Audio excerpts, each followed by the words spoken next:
أن الإسكاف الذي وبمثله وبدونه تسير وتمشي حافيا على الطرقات. أنا معجب بحاجة اسمها إيه؟ صلاح جاهين، يوسف إدريس، طه حسين. ما تبصليش ان انا جزمجي وقاعد يعني. مش انت فوق دماغي. انا ما فيش في جيبي الا زي وزي اي مواطن بسيط في الشارع، بس انا هجاشه على الناس الغلابه، هروح الاقي عيالي مريضه هكشف عليها مع الدكاتره. ودي اول مره يا جماعه اصور في بلدي مسقط راسي المحله الكبرى. الصراحه ايه منظر انا ايه شفته كده ورجعت له مخصوص. خلونا ايه ننزل نشوف حكايته. السلام عليكم. ازيك يا حاج؟ عامل ايه؟ عامل ايه؟ اخبارك ايه؟ كله تمام؟ عندك شاي؟ ممكن اجي اشرب شاي؟ اجي اشرب شاي؟ ربنا يعزك. هينزل لك اهو. سعادة الباشا حبيبي انا هعطلك شويه، بس الصراحه ايه انا جيت لقيت في حاله كده يعني علم فلسطين وانجي وعلي وقصه يعني. هو تعبير عن الرأي وانا شغال. لا قبل ما نخش بقى على ده والرأي وانت شغال. بص يا سيدي، احنا بنعمل فيديوهات كده مع الناس الجميله البسيطه الاصيله اللي زيك. ودي اول مره يا جماعه اصور في بلدي مسقط راسي المحله الكبرى. احلى تحيه للمحلويه. قول لي بقى، احكي لي اصلا انت هنا بقالك كام سنه؟ يعني بقالنا هنا مثلا 40 سنه 45 سنه. انا ووالدي ووالدي كان الاول هو واخواتي الكبار، انا ليا 3 اخوات انا اصغرهم. ودرست خدت دبلوم. كان على والدي الله يكون في العون كان عنده 5 اولاد او 6.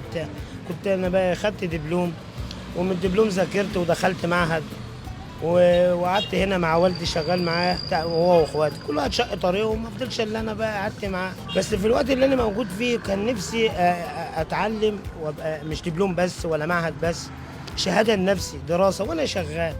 واتجوزت وبقى عندي 3 اولاد ما شاء الله. الله يكرمك. في عندي في الجيش لسه داخل الداخليه اهوت، ربنا يديهم الصحه ويستر عليهم.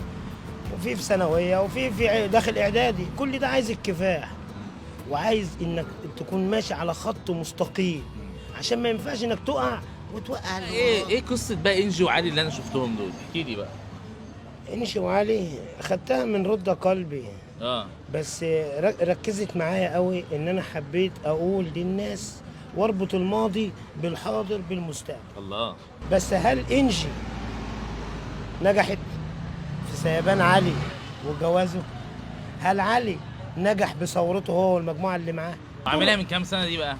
بقالنا 14 سنه. 14 سنه؟ هي قبل الثوره مثلا بحاجات بسيطه. كانت الفكره كنت عاملها في بهيه وعبودود. بهيه يعني مصر، وعبودود يعني حارس الحدود. الله. عدينا بالثوره. باشا ايه الكلام الكبير ده؟ لا والله بجد. انا معجب بحاجه اسمها ايه؟ صلاح جاهين، يوسف ادريس، طه حسين. ما تبصليش ان انا جزمجي وقاعد يعني. يا باشا انت فوق دماغي يا حبيبي يا ريس. يا باشا انت فوق دماغي يا باشا. يا باشا في كلام كده وناس قاعده بتحبك ورايحه وجايه محبه الناس كنز. انا يعني ملاحظ بجد ان انت ما شاء الله ما عنديش ايقونه هنا يعني. الحمد لله. بس هو ايه ليه الايقونه؟ في نفسي دايما في امل في بكره، امل ان انا بس الدنيا صعبه برضو يعني. الدنيا صعبه والحياه بتغلى ومش عارف ايه. انت هتحسبها ماديات وهنحسبها بقى حروب وهنحسبها الوضع ده. طب انت دلوقتي اتحطيت في مكان وده رزقك. ودي الحموله اللي على كتفك. هتكمل ولا هتصوت وتزعق وتقول وتطلع العيب على الاخر؟ لا، انا هكافئ بمكان والاختبار ما بينه وما بينه. طب خلينا نتكلم بصراحه. اتفضل يا باشا. ما جاش يوم كده حسيت انها اسودت والدنيا باظت وخلاص قفلت في وشي ضبه ومفتاح خلاص انا مش قادر اكمل يعني؟ ويعني في ناس احسن مني بكتير وناس بتجيلي احسن مني. نرجع ونقول استغفروا. استغفار بيزود الرزق. محبه الناس باستغفار. والشيخ الشعراوي سامع المقوله بتاعته اول امبارح، قال لك ايه؟ لو كثرت المشاكل في الناس تبقى الذنوب هي اللي جايبه المشاكل. نرفع ذنوبنا بالاستغفار. بس تبص تلاقي ايه؟ احنا في زمن. هل انت سمعت عن قصه اهل الكهف؟ اخر حاجه في القصه بتاع الجدار. الناس كلها بتستوعب ان ايه؟ ان الناس ما طعمهمش وما اكلهمش. هل الناس دي كانت بخيله ولا الدنيا فقر ولا؟ ما هو دي المعاناه اللي احنا عايشين فيها. يجي لك الحبيب مش قادر تكرمه. هنقول بقى في غلاء اسعار وجشع تجار وهنقول الكلام ده؟ لا، اكرمه ربنا هيكرمك. لا اله الا الله. هيكرمك. لا اله الا الله. اديله هديلك. مش ده كلامه؟ ولا هو في اخر الزمان هيبقى ماسك الدين كانه جمر. والله انت جميل قوي حبيبي، يا حاج حبيبي، عبد الله. حبيبي والله يا العظيم أستاذ، بجد. حبيبي. انت بتشتغل قد ايه؟ كام ساعه في اليوم؟ انا مثلا ايه بشتغل من 8 الصبح للساعه 12 بالليل. بس انت بتقول لي معاك اولادك، يعني حد داخل في ثانويه عامه واعداديه. عندي المكان البسيط ده برضه بيجيب ما هو انت مصاريف، بتكافح بقى. وشايف برضه ان الحاجات ثمنها بسيط يعني. البركه في مش- الرزق. البركه سلاح قوي قوي هو البركه. الكلام ده كلام شعارات ولا حقيقه؟ لا لا يا باشا، عشان بس احنا برضه نكون يا فاهمين. باشا يا باشا، بجد والله. انا ما فيش في جيبي الا زي وزي اي مواطن بسيط في الشارع. بس انا هجاشة على الناس الغلابه، هروح الاقي عيالي مريضه هكشف عليها مع الدكاتره. طب وليه ما اجيب الخط من اوله لاخره كده؟ امشي بما يرضي الله هيقف لك، امشي بما يرضي الله هيرزقك. بخلص شغل هنا الساعه 5 واطلع على البلد مثلا افتح مصلحه في البيت، قدام البيت في مدخله، وانت هتخش على الفيس وهتشوف، هتلاقيني بكافح هناك ومنكافح هنا. عندك برضه هناك بتعمل قدام بيتك كمان، مش والله. في دكان يعني. بجد والله. بطلع مكنه حاططها زي ما احنا قاعدين لا كده. هنجي لك البيت بقى.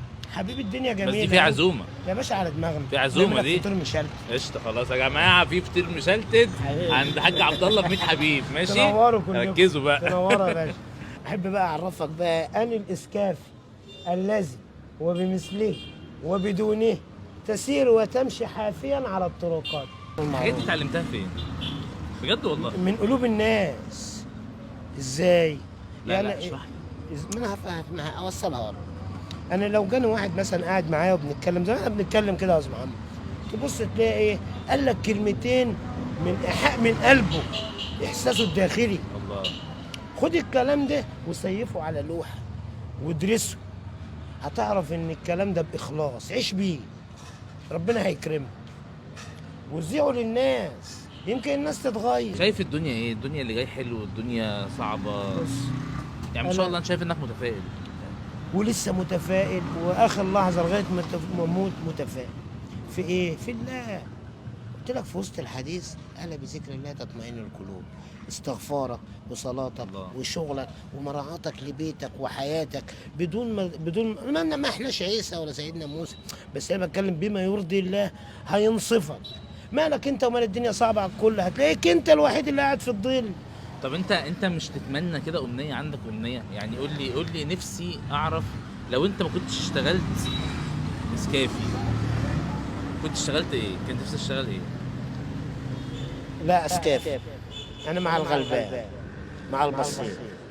انا معايا شهاده ومتعلم، بس مع ما الغلبان. كانش نفسك تبقى حاجه تانية؟ اكتر من ان انا اكون متعلم وفاهم دنيتي واكمل بالمركب ببيتي وحياتي. بس هل انت من جواك عقيده في تفاؤل خير جاي؟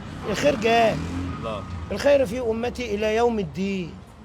طب نفسك في ايه؟ يعني دلوقتي قلت كده وغمضت عينك وفتحها وقلت بجد والله، غمضت وأفتحها وأقول عينك إيه؟ وتقول انا نفسي في كذا. الحمد لله والشكر لله. نفس السنه الجايه يكون احسن من كده، مش اكتر من كده. بس انا مش ضامن عمري بعد ساعه يبقى فين. مش نفسك في محل اكبر مثلا، مكان احسن؟ هو التطور بأمان، حلو، بقى كام التطور حلو، وربنا يوسع على كل من كان.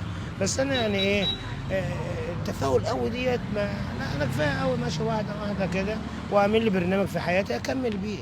اما التفاؤل ويبقى عندك محلات وعندك ده، لو مكتوب لك هيجي لك، بس كافح عليه. وفي كلمه محمد صلاح كان قالها من 3 سنين و4 سنين، دي في دماغي دايما: لو انت في دماغك حلم احلمه وصدقه وعايش بيه وحارب عليه، مهما يتريقوا مهما يقولوا، هيجي لك اللي يقول لك تسلم. بص بقى، انا بقى العب لعبه في برنامجي، ماشي؟ اللعبه دي ايه يعني؟ بنشوف الناس ايه حظها عامل ازاي. ايه لعبه حظ يعني، تمام؟ تيجي نلعبها مع بعض بقى. بص يا سيدي، ظرف من الاظرف دولت، واحد فيهم بيقول انت كسبت والتانيين بيقول انت خسرت. تخيل انت تكسب ولا تخسر؟ تخيل حظك ايه اصلا؟ حظين، ده رزق. هو الحظ رزق طبعا. رزق، واللي انا هاخده انا مقابلتي بيك النهارده حظ، رزق من عند ربنا. رزق والله العظيم. ماشي، تصدق ولا وتأمن رايح بالله. مشوار واقسم محمد، بالله. انا قاعد وبقول يا رب يجي لك واحد راجل طيب ويجي لك يقول لك اهو تكسب ولا تخسر. ده انا لسه بحارب وبقول كل شيء رزق، لو خدته وطلع الفاضي يبقى الرزق مش منك. طب تعال نجرب. بسم الله الرحمن الرحيم. مش عارف حظك يا ترى ايه. بسم الله افتح بقى وشوف. قل اعوذ برب الفلق من شر ما خلق. بس كده. مبروك كسبت. كسبت. طيب دي حاجه بسيطه، دي مش من لله امامك طبعا. الحمد لله. ماشي. انت عشان راجل جدع الحمد لله. وعشان راجل اصيل، وانا بجد النهارده يا جماعه الحمد لله الحمد لله يعني ربنا كرمني في مسقط رأسي المحله.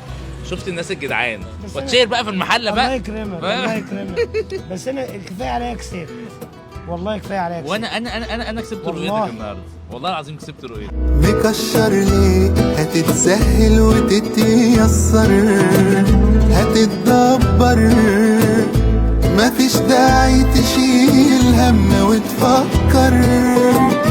ده كلنا في الحسباب وحكمة ربنا اتعلم، مفيش رزق اتكتب في كتاب مجاش في ميعاده فتبسم.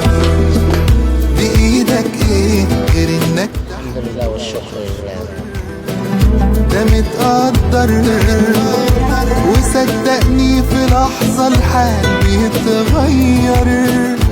دعاك يفتح لك الأبواب، تفائل لسه متفائل واخر لحظه لغايه ما تبقى موجود متفائل. ما جاش في ميعاده فتبسم.